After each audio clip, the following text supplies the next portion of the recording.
ಭಾರಿ ಮಳೆ ಹಿನ್ನೆಲೆಯಲ್ಲಿ ಶಿರಾಡಿ ಘಾಟ್ ರಾಷ್ಟ್ರೀಯ ಹೆದ್ದಾರಿ 75ರಲ್ಲಿ ಭೂಕುಸಿತವಾದ ಹಿನ್ನೆಲೆಯಲ್ಲಿ ರಸ್ತೆಯನ್ನ ಬಂದ್ ಮಾಡಲಾಗಿದೆ. ಸುರಿಯುತ್ತಿರುವ ಭಾರಿ ಮಳೆ ಹಿನ್ನೆಲೆಯಲ್ಲಿ ಶಿರಾಡಿ ಘಾಟ್ ರಾಷ್ಟ್ರೀಯ ಹೆದ್ದಾರಿ 75 ದೊಡ್ಡದಪ್ಪಲು ಸಮೀಪ ಭೂಕುಸಿತ ಉಂಟಾಗಿ 2 ಕಾರು, 1 ಟಿಪ್ಪರ್ ಹಾಗೂ 1 ಟ್ಯಾಂಕರ್ ಕೆಸರಿನಲ್ಲಿ ಸಿಲುಕಿದ್ದು ಅದೃಷ್ಟವಶಾತ್ ಯಾವುದೇ ಜೀವಹಾನಿ ಸಂಭವಿಸಿಲ್ಲ.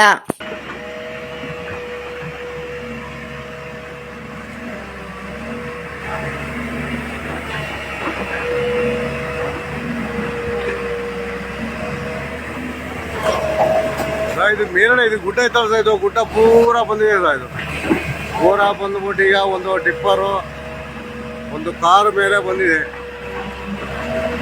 ಕಾರು ಮತ್ತೆ ಒಂದು ಟಿಪ್ಪರ್ ಪಟ್ಟಿ ಆಗಿದೆ. ಒಂದು ಗ್ಯಾಸ್ ಗಾಡಿನ ದೂಕಿದೆ ಸೈಡಿಗೆ.